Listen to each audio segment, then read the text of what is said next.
একটি যজ্ঞ অনুষ্ঠানের ফলে ভগবান শ্রী বিষ্ণু অত্যন্ত সন্তুষ্ট হয়ে দেবরাজ ইন্দ্র সহ সেই যজ্ঞস্থলে আবির্ভূত হয়েছিলেন।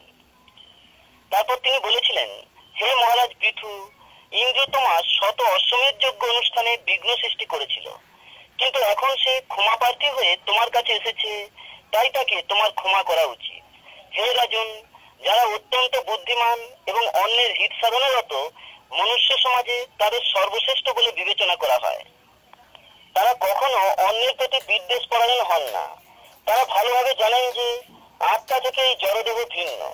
পূর্বতন আচার্যদের উপদেশ পালন করার ফলে পারমার্থিক জীবনে উন্নত তোমার মতো ব্যক্তিরাও যদি আমার মায়ার প্রভাবে মহাচ্ছন্ন হয়, তাহলে তোমার পারমার্থিক উন্নতি কেবল সময়ের অনর্থক অপচয় বলেই মনে করা হবে।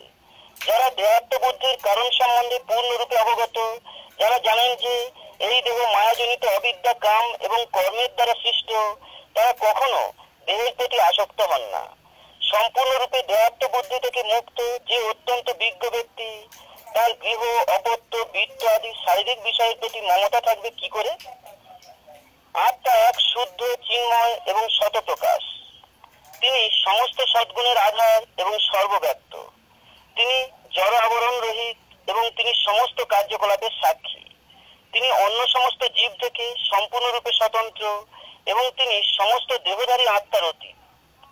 এইভাবে যিনি পরমাত্মা এবং আত্মা সম্বন্ধে সম্পূর্ণরূপে অবগত, তিনি জড়া প্রকৃতিতে অবস্থিত হওয়া সত্ত্বেও জড়া প্রকৃতির গুণের দ্বারা কখনোই প্রভাবিত হন না, কারণ তিনি সর্বদাই আমার দিব্য প্রেমময়ী সেবায় অবস্থিত। হে পৃথু মহারাজ, কেউ যখন তার স্বধামে অবস্থিত হয়ে কোন রকম জড়জাগতিক লাভের প্রত্যাশা না করে আমার প্রেমময়ী সেবায় যুক্ত হয়, তিনি ধীরে ধীরে তার অন্তরে অনাবিল তৃপ্তি আস্বাদন করেন। হৃদয় যখন সমস্ত জড়কলুষ থেকে মুক্ত হয়, তখন ভক্তের মন উদার ও স্বচ্ছ হয় এবং তিনি তখন সবকিছুই সমভাবে দর্শন করেন। জীবনের এই অবস্থায় শান্তি লাভ হয় এবং তিনি তখন সচিদানন্দ বিগ্রহরূপী আমার সমপদ প্রাপ্ত হন। যিনি জানেন যে এই জড়দেহ পঞ্চ মহাভূত, জ্ঞানেন্দ্রিয়, কর্মেন্দ্রিয় ও মনের দ্বারা গঠিত এবং আত্মা স্থির ও উদাসীন হয়ে এই সবের অধ্যক্ষতা করে, তিনি জড়বন্ধন থেকে মুক্ত হওয়ার যোগ্য। হে রাজন, প্রকৃতির তিনটি গুণের মিথক্রিয়ার প্রভাবে এই জড়জগতে নিরন্তর পরিবর্তন হয়। পঞ্চ মহাভূত, ইন্দ্রিয় সমূহ, ইন্দ্রিয় নিয়ন্ত্রণ দেবতাগণ এবং মন, যা আত্মার দ্বারা বিক্ষুব্ধ হয়, এই সবের সমন্বয়ে দেহ গঠিত হয়। যেহেতু স্থূল ও সূক্ষ্ম জড় উপাদানের এই সমন্বয় থেকে আত্মা সম্পূর্ণ ভিন্ন, তাই আমার সঙ্গে সুদৃঢ় সৌহার্দ্য এবং স্নেহের বন্ধনে আবদ্ধ আমার ভক্ত পূর্ণ জ্ঞানে অবস্থিত হয়ে জড়জগতের এই সুখ ও দুঃখের দ্বারা বিচলিত হন না। হে বীর রাজা, সর্বদা সমভাবাপন্ন হয়ে উত্তম, মধ্যম ও অধম সমস্ত মানুষদের প্রতি সমানভাবে আচরণ করো। অনিত্য সুখ দুঃখে বিচলিত হইও না। সর্বতভাবে তোমার মন এবং ইন্দ্রিয় সংযত করো। আমার ব্যবস্থাপনায় তুমি জীবনের যে কোনো অবস্থাতেই থাকো না কেন, সর্বদা চিন্ময় স্তরে অধিষ্ঠিত হয়ে রাজারূপে তোমার কর্তব্য সম্পাদন করার চেষ্টা করো। তোমার একমাত্র কর্তব্য হচ্ছে তোমার রাজ্যের প্রজাদের রক্ষা করা। রাজার ধর্ম হচ্ছে রাজ্যের সমস্ত নাগরিকদের রক্ষা করা। এইভাবে আচরণ করার ফলে রাজা তার পরবর্তী জীবনে প্রজাদের পুণ্যকর্মের 1/6 ভোগ করেন। কিন্তু রাজা বা রাষ্ট্রপ্রধান যদি কেবল প্রজাদের কাছ থেকে কর সংগ্রহ করে কিন্তু তাদের যথাযথভাবে রক্ষণাবেক্ষণ না করে, সেই রাজার পুণ্য ফল প্রজারা হরণ করে এবং তার প্রজাদের পাপ কর্মের ফল তাকে ভোগ করতে হয়। হে মহারাজ পৃথু, তুমি যদি গুরু পরম্পরা ধারায় দিব্য জ্ঞান প্রাপ্ত প্রাজ্ঞ ব্রাহ্মণদের নির্দেশ অনুসারে প্রজা পালন করো এবং সব রকম মনোধর্ম প্রসূত মতবাদের প্রতি অনাসক্ত হয়ে তাদের দেওয়া ধর্মীয় অনুশাসন পালন করো, তাহলে তোমার সমস্ত প্রজারা সুখী হবে এবং তারা তোমার প্রতি শ্রদ্ধাপরায়ণ হবে এবং তুমি অচিরেই সনক, সনাতন, সনন্দন এবং সনত কুমার এই 4 জন মুক্ত পুরুষের দর্শন লাভ করবে। হে রাজন, তোমার উত্তম গুণাবলী এবং অপূর্ব সুন্দর আচরণে আমি মুগ্ধ হয়েছি এবং তাই আমি তোমার প্রতি অত্যন্ত প্রসন্ন হয়েছি। সেই জন্য তুমি আমার কাছে যে কোনো রকম বর প্রার্থনা করতে পারো।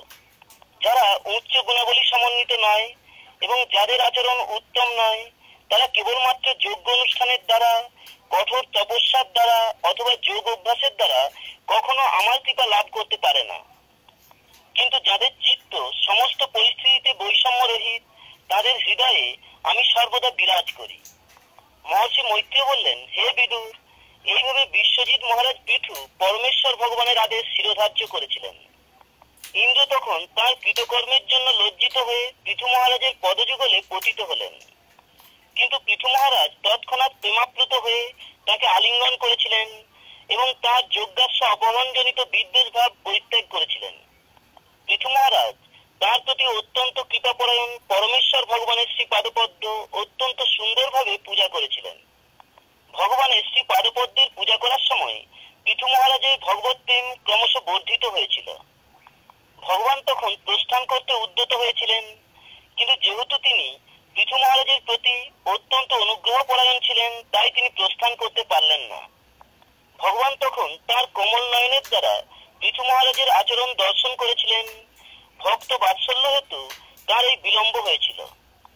আদিরাজা পৃথুর চক্ষু তখন অশ্রুপূর্ণ হয় এবং কণ্ঠ রুদ্ধ হয়। ভগবানকে দর্শন করতে পারলেন না এবং তাকে সম্ভাষণ করতেও পারলেন না। তিনি কেবল তার হৃদয়ে তাকে আলিঙ্গন করে কৃতাঞ্জলি পুঁতে সেখানে দাঁড়িয়ে রইলেন। তারপর তিনি অশ্রুধারা মার্জন করে দেখতে পেলেন যে পরমেশ্বর ভগবান পৃথিবী পৃষ্ঠপায় স্পর্শ করে গরুরের উন্নত স্কন্ধে তার হস্তের অগ্রভাগ বিন্যস্ত করে তার অপরিতৃপ্ত নয়ন পথের পথিক রূপে অবস্থান করছেন। তখন পৃথু মহারাজ তাকে সম্বোধন করে প্রার্থনা নিবেদন করেছিলেন, হে ভগবান, যাদের বরদান করার ক্ষমতা রয়েছে, আপনি সেই দেবতাদেরও ঈশ্বর। অতএব কোন বিবেকী ব্যক্তি কেন আপনার কাছে জড়জগতের গুণের বন্ধনে মোহগ্রস্ত ব্যক্তিদের ভোগ্য বর প্রার্থনা করবে? সেই সমস্ত বর নরকবাসী জীবেরা পর্যন্ত আপনা থেকে লাভ করে। হে ভগবান, আপনি ব্রহ্ম সাহায্য অবশ্যই দান করতে পারেন, কিন্তু সেই সমস্ত বর আমি লাভ করতে ইচ্ছা করি না। হে ভগবান, আমি তাই আপনার অস্তিত্বে লীন হয়ে যাওয়ার বর প্রার্থনা করি না, কারণ সেই অস্তিত্বে আপনার সে পাদপদ্মের অমৃত পান করা যায় না। আমি কেবল অযুত কর্ণ লাভের বর প্রার্থনা করি, কারণ তার ফলে আমি আপনার শুদ্ধ ভক্তদের শ্রীমুখ থেকে আপনার সে পাদপদ্মের মহিমা শ্রবণ করতে সক্ষম হব। হে ভগবান, মহাপুরুষদের মুখনিঃসৃত উত্তম শ্লোকের দ্বারা আপনার মহিমা কীর্তিত হয়। আপনার সে পাদপদ্মের এই মহিমা ঠিক কেশরের কোণার মতো। যখন মহান ভক্তদের মুখনিঃসৃত বাণী আপনার শ্রী পাদপদ্মের ধূলি সদৃশ কেশরের সৌরভ বহন করে, তখন বিস্মিত জীবেরা পুনরায় আপনার সঙ্গে তাদের নিত্য সম্পর্কের কথা স্মরণ করে। এইভাবে ভক্তেরা যথাযথভাবে জীবনের মূল্য হৃদয়ঙ্গম করতে পারে। হে ভগবান, আমি আপনার শুদ্ধ ভক্তের শ্রীমুখ থেকে আপনার মহিমা শ্রবণ করার সৌভাগ্য ব্যতীত আর অন্য কোনো বর চাই না। হে মহামহিমান্বিত ভগবান, কেউ যদি শুদ্ধ ভক্তের সাহচর্যে আপনার কার্যকলাপের মহিমা একবারও শ্রবণ করেন এবং তিনি যদি একটি পশু না হন, তাহলে ভগবত ভক্তের সঙ্গে তিনি ত্যাগ করতে পারবেন না, কারণ কোনো বুদ্ধিমান ব্যক্তি তা কখনো করবে না। আপনার মহিমা শ্রবণ এবং কীর্তনের পূর্ণ পন্থা লক্ষ্মী দেবীও গ্রহণ করেছেন। তিনি কেবল আপনার অনন্ত কার্যকলাপ এবং অপ্রাকৃত মহিমা শ্রবণ করার জন্য সর্বদা উৎসুক। এখন আমি ঠিক কমলার মতো ভগবানের শ্রী পাদপদ্মের সেবায় যুক্ত হতে চাই, কারণ ভগবান হচ্ছেন সমস্ত দিব্য গুণের আধার। সেই জন্য হয়তো লক্ষ্মী দেবীর সঙ্গে আমার বিবাদ হতে পারে, কারণ আমরা উভয়েই একাগ্র চিত্তে একই সেবায় যুক্ত হব। হে জগদীশ্বর, লক্ষ্মী দেবী হচ্ছেন সারা জগতের মাতা, এবং তবু আমার মনে হয় যে তার সেবায় হস্তক্ষেপ করার ফলে এবং যে পদের প্রতি তিনি অত্যন্ত আসক্ত, সেই সেবা করার ফলে তিনি হয়তো আমার প্রতি ক্রুদ্ধ হতে পারেন। তাহলেও আমি আশা করি যে আমাদের এই ভুল বোঝাবুঝিতে আপনি আমার পক্ষ অবলম্বন করবেন, কারণ আপনি দীন বৎসল এবং আপনি সর্বদা তুচ্ছ সেবাকেও অনেক বড় করে দেখেন। তাই লক্ষ্মী দেবী আমার প্রতি ক্রুদ্ধ হলেও আমার মনে হয় যে তাতে আপনার কোনো ক্ষতি হবে না, কারণ আপনি সম্পূর্ণরূপে আত্মনির্ভরশীল। সুতরাং লক্ষ্মীতেও আপনার তত প্রয়োজন নেই। মহান মুক্ত পুরুষেরা সর্বদা আপনাকে তাকে ভক্তি করে, কারণ ভক্তির প্রভাবেই কেবল মোহময়ী জড় অস্তিত্বের বন্ধন থেকে মুক্ত হওয়া যায়। হে ভগবান, মুক্ত পুরুষেরা যে আপনার শ্রী পাদপদ্মে শরণ গ্রহণ করেন, তার একমাত্র কারণ হচ্ছে তারা নিরন্তর আপনার শ্রী পাদপদ্মের কথা চিন্তা করেন। হে প্রভু, আপনার অনন্য ভক্তের কাছে আপনি যা বলেছেন তা অত্যন্ত মোহকারিণী। বেদে আপনি যে প্রলোভন প্রদান করেছেন তা অবশ্যই আপনার শুদ্ধ ভক্তদের উপযুক্ত নয়। সাধারণ মানুষেরাই বেদের মধুর বাণীতে মোহিত হয়ে তাদের কর্মফলের বন্ধনে আবদ্ধ হয়ে পুনঃ পুনঃ সকাম কর্মে রত হয়।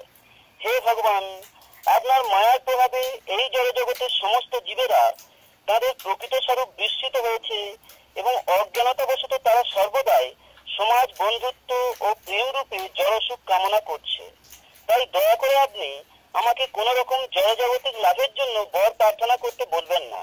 পক্ষান্তরে পিতা যেমন তার পুত্রের প্রার্থনার প্রত্যাশা না করে তার কল্যাণের জন্য সবকিছু করেন, তেমনি আপনিও যা কিছু আমার কল্যাণকর বলে মনে করেন তাই করুন। মহর্ষি মৈত্রেয় বললেন, পৃথু মহারাজের প্রার্থনা শুনে ব্রহ্মাণ্ডের দ্রষ্টা ভগবান রাজাকে সম্বোধন করে বলেছিলেন, হে রাজন, আমার ভক্তিবৃত্তিতে তুমি সর্বদাই যুক্ত থেকো। তুমি যা বুদ্ধিমত্তা পূর্বক ব্যক্ত করেছ, কেবল এই প্রকার সদ উদ্দেশ্যের ফলে দুর্লঙ্গ মায়াকে অতিক্রম করা যায়। হে রাজন, হে প্রজাপালক, এখন থেকে অত্যন্ত সাবধানতা সহকারে তুমি আমার আদেশ পালন করো এবং কখনো কোনো কিছুর দ্বারা বিভ্রষ্ট হও না। যে শ্রদ্ধাপূর্বক এইভাবে আমার আজ্ঞা পালন করে তার সর্বোচ্চ মঙ্গল হয়। পরমেশ্বর ভগবান অচ্যুত পৃথু মহারাজের সারগর্ভ প্রার্থনায় প্রচুর সমাদর করলেন। এইভাবে তাঁর দ্বারা সুন্দরভাবে পূজিত হয়ে তাকে আশীর্বাদ করলেন এবং সেখান থেকে তিনি প্রস্থান করতে ইচ্ছা করেছিলেন। দেবতা, ঋষি, পিতৃ, গন্ধর্ব, সিদ্ধ, চারণ, পন্ন, কিন্নর, অপ্সরা, মর্তলোকবাসী, পক্ষী এবং যজ্ঞস্থলে উপস্থিত অন্যান্য সমস্ত জীবদের এবং পরমেশ্বর ভগবান ও তার পার্শ্বদের অঞ্জলিবদ্ধ হয়ে পৃথু মহারাজ সুমধুর বাণীর দ্বারা এবং যথাসম্ভব সম্পদ প্রদান করে পূজা করেছিলেন। এই অনুষ্ঠানের পর তারা সকলে ভগবান শ্রী বিষ্ণুর পদাঙ্ক অনুসরণ করে তাদের স্বস্থানে প্রস্থান করেছিলেন। পুরোহিত সহ রাজার মন হরণ করে অচ্যুত পরমেশ্বর ভগবান চিদাকাশে তার ধামে প্রত্যাবর্তন করেছিলেন। পৃথু মহারাজ তখন সমস্ত দেবতাদের পরম দেবতা পরমেশ্বর ভগবানের প্রতি তার সশ্রদ্ধ প্রণতি নিবেদন করেছিলেন। ভগবান যদিও জড়সৃষ্টির অগোচর, তবুও তিনি পৃথু মহারাজের দৃষ্টিপথে নিজেকে প্রকাশিত করেছিলেন। ভগবানকে প্রণতি নিবেদন করার পর পৃথু মহারাজ তাঁর গৃহে প্রত্যাবর্তন